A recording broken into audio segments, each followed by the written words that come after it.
Estamos falando diretamente de São Paulo com o violonista e compositor da melhor qualidade, Luiz Bueno. Para marcar o nosso sync.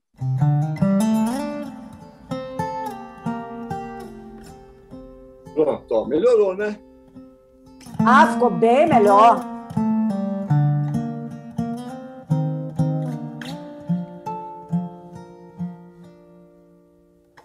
Então... Bom, aqui está tudo pronto, vou ligar a GoPro.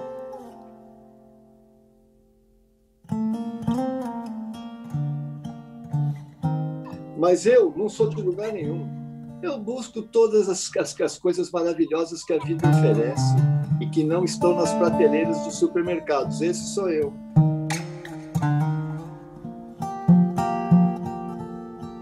Mais ou menos não. Estou sentadão, querida. Daqui eu não só saio quando terminar a gravação.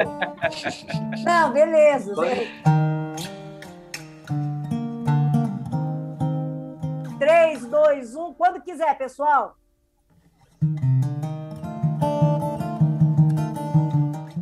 Olá, no Estúdio A de hoje eu converso com Luiz Bueno, violonista, compositor, na verdade uma das maiores referências do nosso violão, do violão brasileiro e do violão do mundo.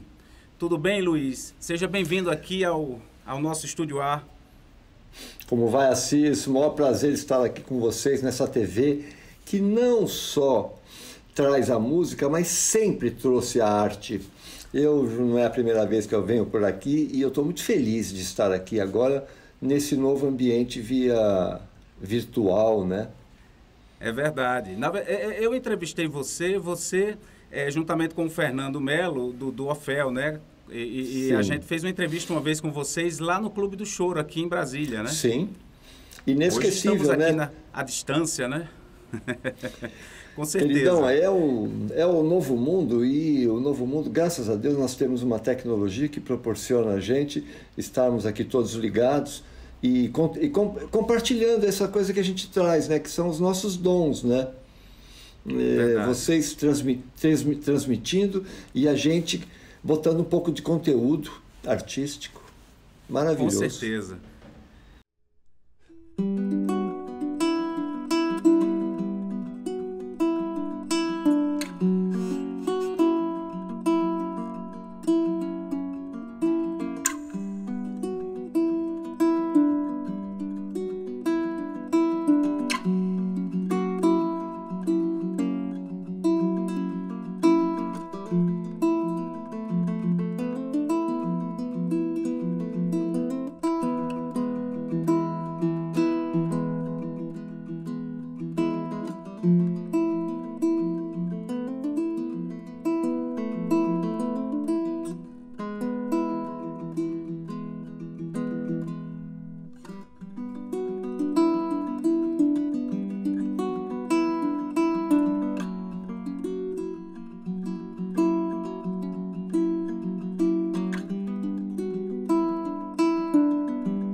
Ô, Luiz, eu falei aqui do violão, eu queria começar por um ponto, que quando a gente fala assim, que você é uma das referências do violão brasileiro, qualquer violonista que é uma referência no violão brasileiro, ele acaba sendo uma referência no violão, no mundo, né? Porque o violão brasileiro, ele é uma referência.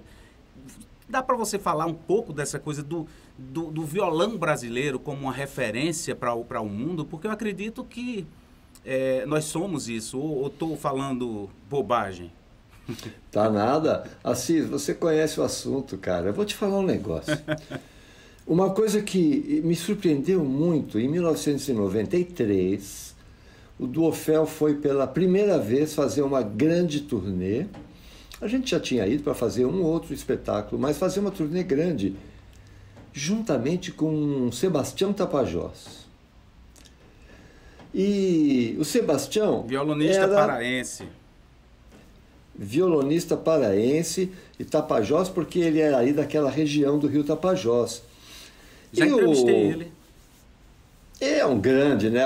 Ele é pequenininho de tamanho e é um grande músico maravilhoso. E nós éramos iniciantes, digamos assim, no cenário internacional. Mas ele não.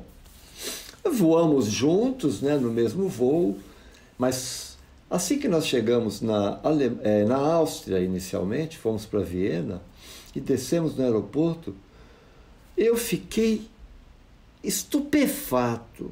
Essa é a palavra.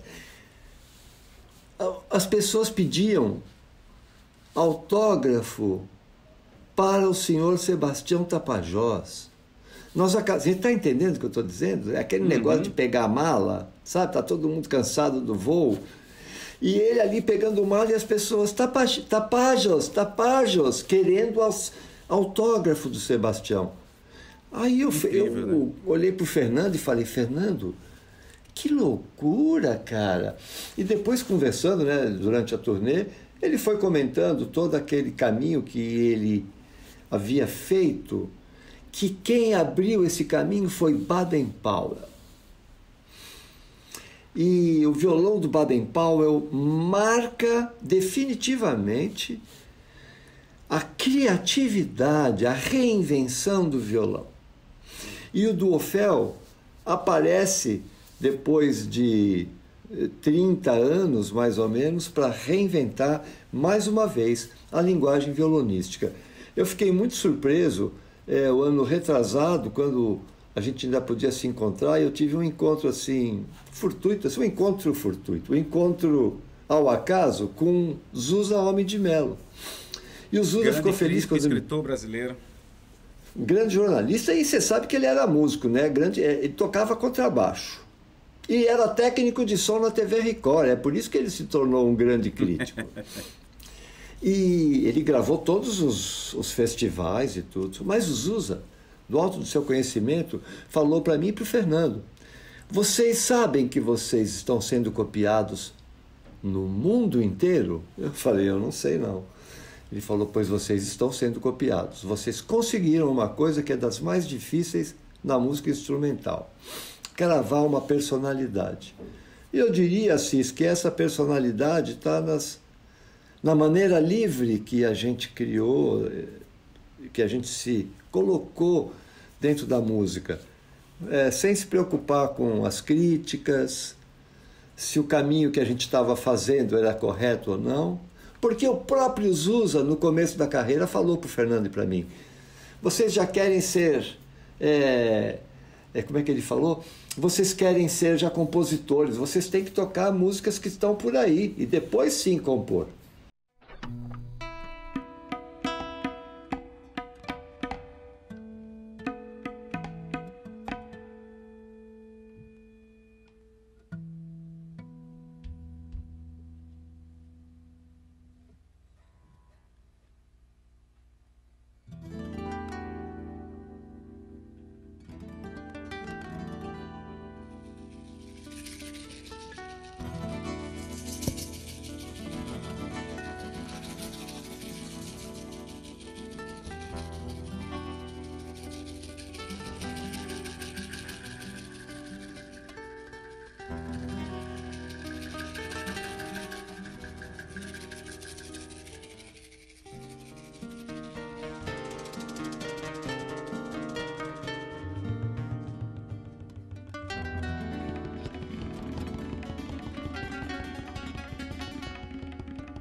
Mas, na verdade, o primeiro disco de vocês é todo de composições próprias, né? O trabalho de vocês inicialmente era de composições próprias.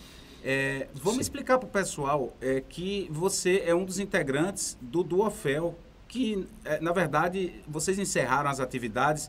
Eu diria que é por uma questão de tempo. Daqui a pouco, quem sabe, a gente vê vocês dois reunidos de novo. Mas o Duofel, acho que vocês começaram a tocar em 1977. Foram 42 anos, né, de uma carreira que vocês passaram pelos festivais, né? O inesquecível O Escrito das Estrelas com a... Sim, com a Tetê Espíndola. Tetê Espíndola. Né? A gente entrevistou aqui a Alzira, irmã da Tetê, que é uma grande compositora também, adoro a Alzira, incrível. Pô, figuraça, enfim, vocês figuraça. passaram pelos festivais, gravaram discos autorais, gravaram discos em muitas parcerias também. Quer dizer, o Duofel é uma instituição musical brasileira, né? Mas, me fala, vocês encerraram as atividades no ano passado com fizeram uma live dentro dessa pandemia.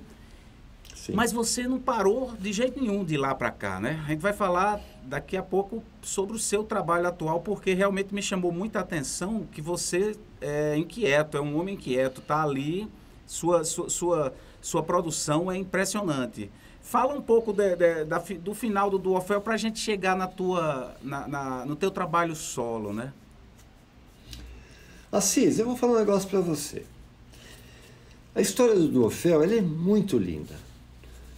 Ela é de uma riqueza cultural, de uma riqueza de coragem e também de uma riqueza de acreditar.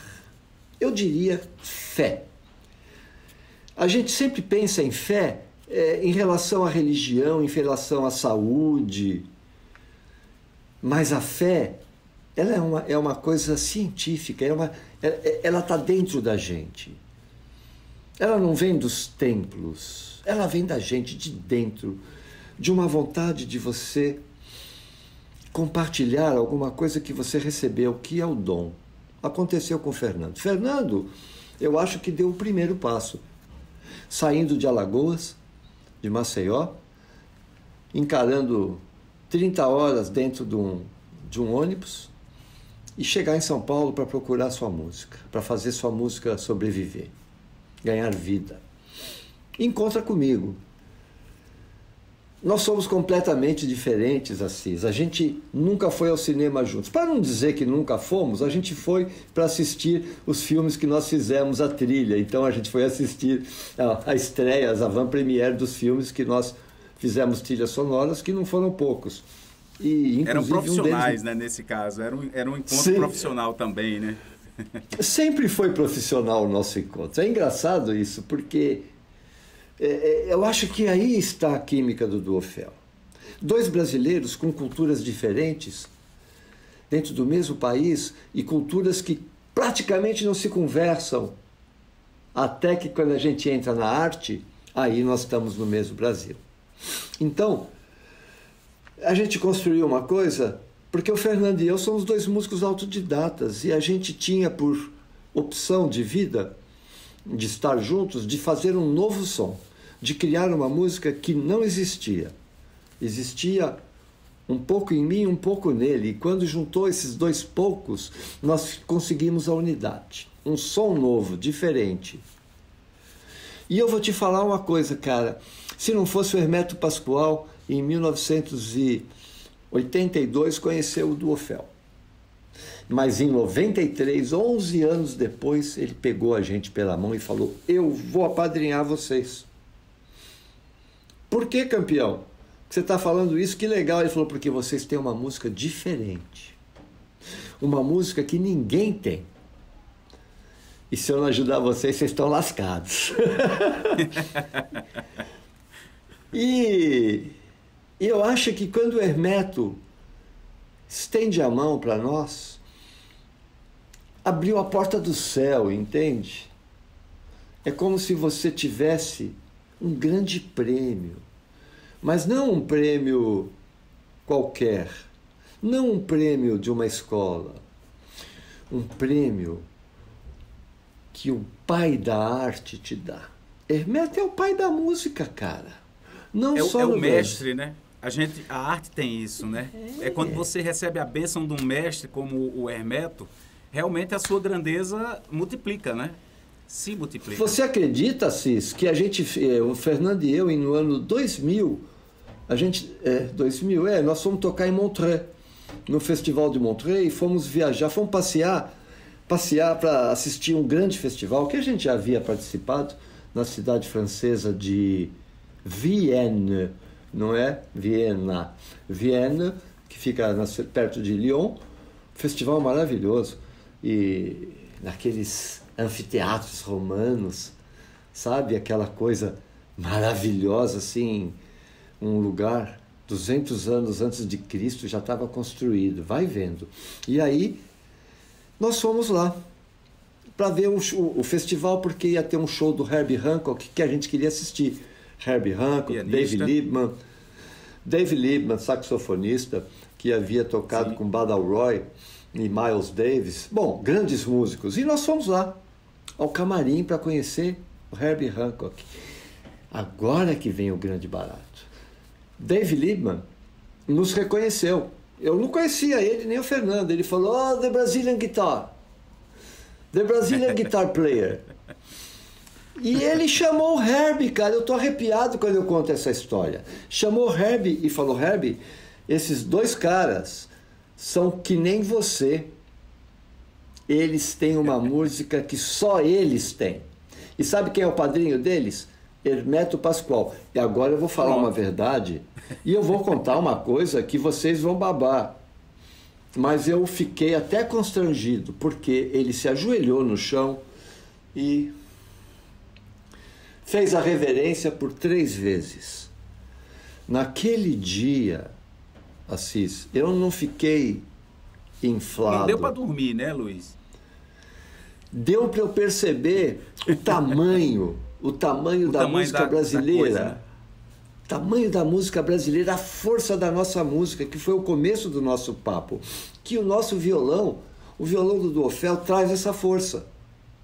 É verdade. E você sabe que o filho, só para completar, o filho de Baden, Marcel Powell, quando o duo terminou, o ano passado, ele mandou uma foto para mim e falou, olha o que o meu pai tinha. Ele tinha o nosso primeiro disco, As Cores do Brasil, na discoteca dele. Que é um disco de 1986, é isso, esse disco? Eu estou errado. Não, As Cores do Brasil é de 89. 89. 89.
agora vamos chegar na sua carreira solo, porque realmente me impressionou muito. Você tem 3 discos que são discos mais ligados a cítara, a música indiana, ao sitar, enfim, a gente pode chamar cítara em português, né? Sim. E que são discos, um deles, inclusive, uma parceria com Badal Roy, que também tocou com o do Orfeu, né? E um outro com outros músicos, com Alexandre Lora, não é isso? Que é percussionista. Isso, grande. Enfim, você tem esse trabalho que você faz que tem uma ligação com essa cultura, com essa música indiana. Eu diria uma música mais sei lá, ela está ligada a eu não sei se é religiosidade a palavra, talvez não seja. Mas enfim, você tem esse trabalho. Você quer falar espiritualidade. Tá aí, é isso aí, exatamente. É ligado à espiritualidade, que é absolutamente diferente de religiosidade, né? Sim. Fala um pouco dessa tua ligação com a cítara. Eu acredito não, eu tenho quase certeza que vem da coisa dos Beatles, que eu sei que você é fã, do George Harrison, enfim. Deve ser por aí. Tu é danado, hein, Assis? Tu é danado, hein, cara? Porque, na verdade, foi ele quem foi lá e pegou esse instrumento e apresentou, de certa forma, para o mundo pop, né? E você, naquela época, Fantástico. devia ser um... Eu sempre Fala um pouco fui dessa fã sua do ligação. George. Eu fui fã do George Harrison desde o primeiro disco do I Won't Hold Your Hand, que eu tive em casa, em 1964. Peguei esse álbum, ouvi aquele som, e quando eu vi a cara dos caras, quem tocava o quê, eu me identifiquei com o George. E sabe, eu sou um cara, sou do signo de peixes. Os piscianos têm essa coisa mais voltada para... Eles têm uma tendência, dizem, né? Ao espiritual. Tendência para o espiritual. Tem que tomar cuidado os piscianos que podem cair para as drogas, porque tem essa coisa do lúdico, do onírico. Então, o George fazia aniversário no mesmo dia do meu irmão mais novo. Eu achava isso o máximo. Então eu falava, cara, o George, ele também é pisciano. E o George trouxe, sim, o sitar na minha vida. Eu sempre fiquei com vontade de experimentar esse instrumento. Ele é muito fascinante do ponto de vista sonoro, né? Ele parece que ele cria layers, camadas de sons sobre sons. Na linguagem de músicos, vários harmônicos, né? Sim. Se a gente for falar em termos musicais, né? Como se tivessem vários instrumentos tocando juntos, né? É porque ele tem... É um negócio incrível, um instrumento de 20 e poucas cordas. Você toca só com o indicador, né? Toca uma corda só, cara. Com 20 e tantas. Por quê? Porque as outras, elas... Vibram, né? Por simpatia elas vibram. Cada nota que você dá, as outras... Aquele som é fantástico. O som é fantástico. Então, eu... Tem uma coisa seguinte.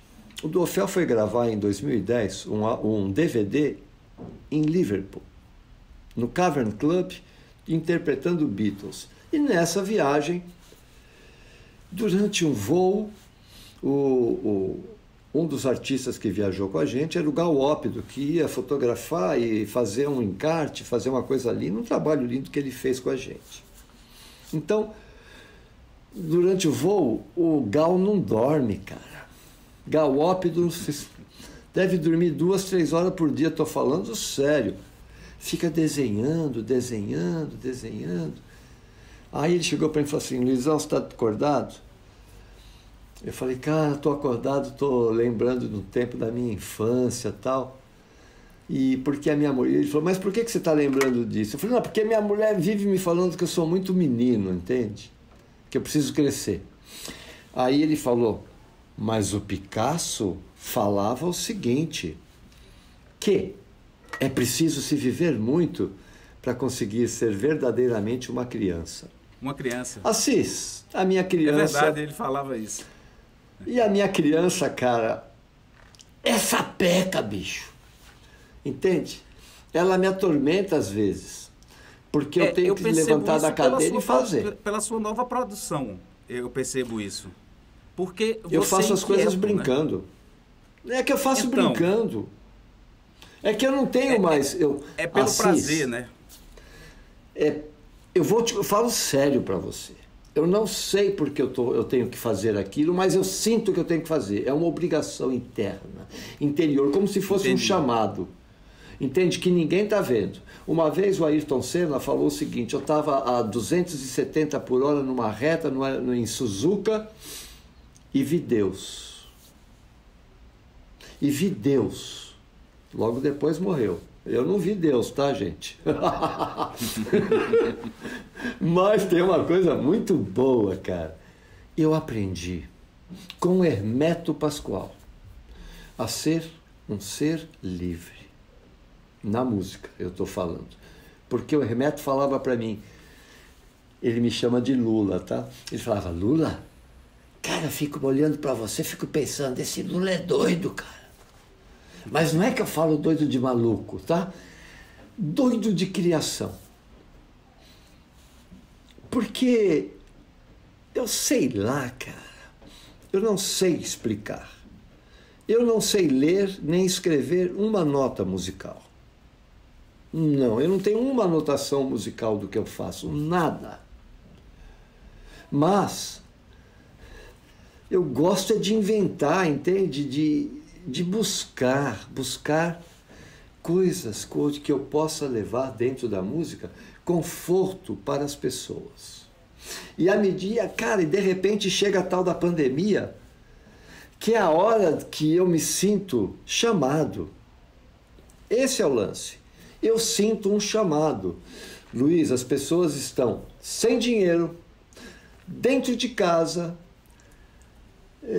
sem poder sair, se comunicar, e não tem... Como é que eles vão viver agora? Então, eu vou lá e começo a compor e botar uma música uma música por mês. A cada 27 dias eu ponho uma música, desde que a pandemia começou.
Só agora em 2021 você já lançou 4 músicas, entre elas uma chamada Ruas Desertas, que acho que tem tudo a ver com o nosso momento, né? Sim. Queimadas. Essas duas músicas são parceria com o Flávio Franco Araújo, né? Que é um músico paulista, um multi-instrumentista e tal. E aí tem também, com a bênção de Iemanjá, Um Sopro para a Alma, ou seja, essas 4 músicas você já lançou esse ano. No ano passado você lançou muita coisa, porque você lançou vários singles, né? Solo, você, sozinho. E você também lançou um EP com 7 músicas que se chama De Volta à Velha Casa, né? Isso, E ainda tem um disco incrível. Um disco não, são 4 EPs. Ao todo, acho que, se não me engano, eu escutei acho que 13 músicas, né? É uma banda, um grupo chamado Old Surfers. É um incrível trio. Aquele trabalho. É um trio, Muito bom, trio. Porque mistura música eletrônica, ou seja, você sai você entra no outro panorama, né? Me fala dessa loucura. Você tem disco com música eletrônica, tem de tudo. Como é que é isso? É essa criança que brota? É a criança que fala. O negócio é o seguinte, eu não sei, cara. Assis, quando o Duofel terminou, aquela mesma noite da live, eu recebi um telefonema. O telefone tocou insistentemente, mas eu não queria atender. Era de noite. Isso já era entre 10h30 e 11 horas da noite, o telefone tocando, cara. Aí chegou uma hora que eu falei, vou atender esse negócio. Quem era? Egberto Gismonti. Sim, você fez uma para ele, né? Sim. E aí Egberto fez A Luz de Egberto. Sim. Que é exatamente o contrário dele, né? Porque eu falo da Luz, eu não falo do Egberto. Mas o Egberto liga para mim e fala, cara, o duo é incrível, vocês têm um trabalho que não tem, é inusitado. Por que vocês terminaram? A gente foi conversando. E aí eu falei para ele, né? E terminou que ele queria saber, foi mais de 2 horas de papo, eu até estava cansado, mas ele queria saber o que eu estava fazendo. E eu falei, o que eu vou falar para você?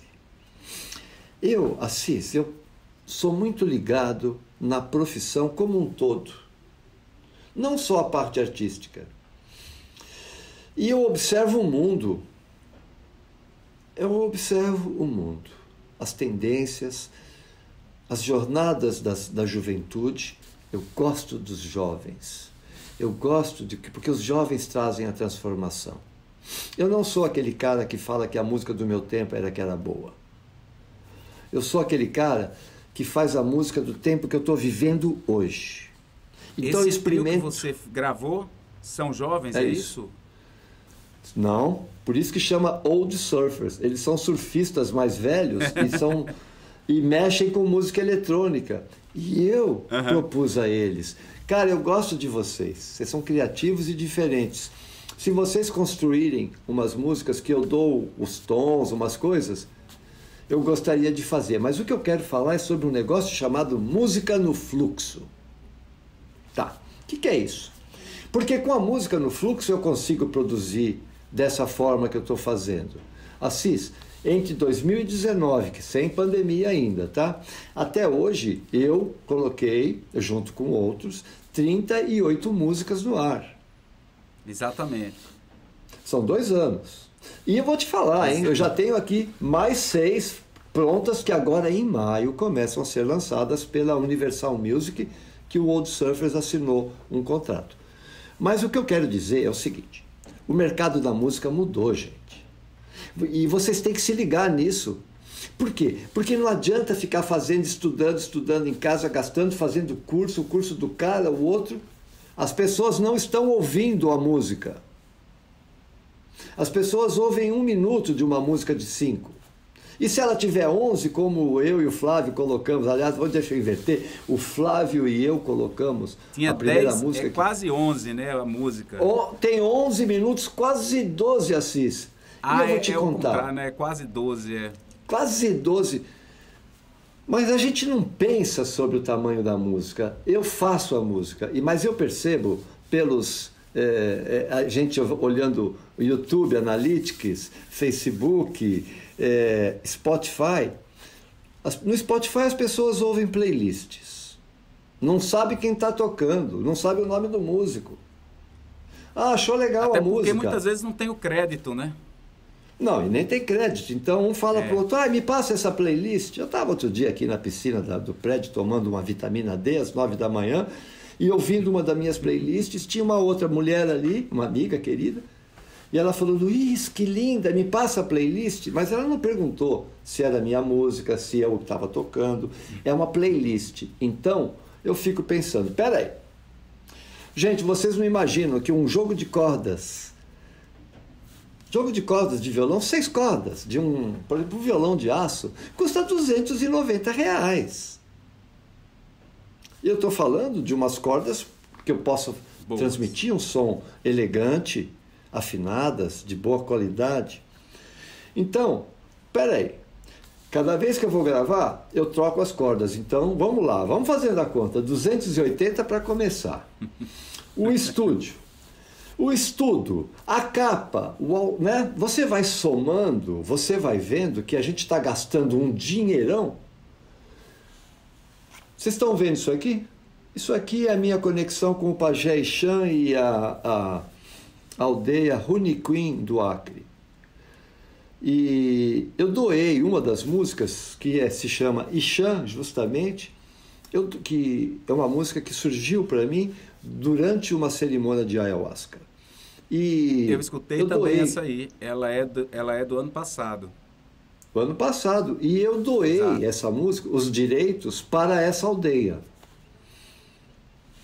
Na primeira semana, houveram, 2.590 downloads. Streaming.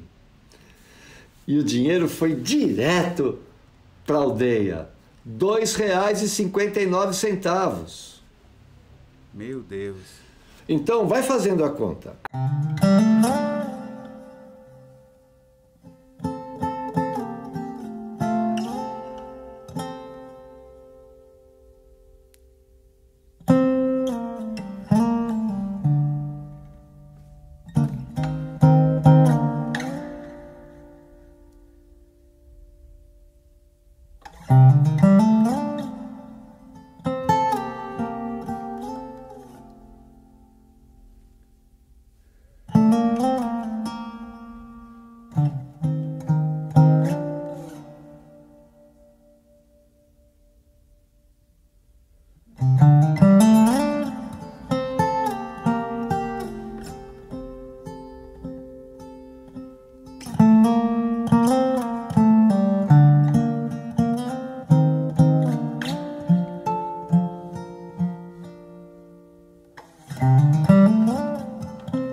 Só para a gente finalizar, Luiz, as pessoas encontram o teu trabalho, tanto do Duofel quanto o Luiz Bueno, né, que é o trabalho solo, em todas as plataformas, né? Basta colocar o nome Luiz Bueno com Z, Luiz, né, com Z. Isso aí. E Duofel. Isso E tem também muito vídeo, muita coisa no YouTube, enfim, as pessoas encontram. E daqui a pouco a gente vai ver você ao vivo, né? Esse que é o nosso grande lance isso aí. Depois dessa pandemia. Né? Luiz com Z, Luiz Bueno Music. Você acessou o meu canal no YouTube. Vai lá e inscreva-se, eu preciso de inscrições. E no Facebook eu também estou como Luiz com Z Bueno. E no Spotify é diferente, é Luiz Bueno. Exatamente. E tem o Duofel, claro, que são trabalhos complementares. O Duofel e Old Surfers. Claro. Luiz Bueno, compositor, músico, muitíssimo obrigado. A gente vai ficando por aqui. Você que está aí em casa vai curtir música da melhor qualidade e a gente volta no próximo programa com música. Muito obrigado e boa noite. Boa tarde e bom dia.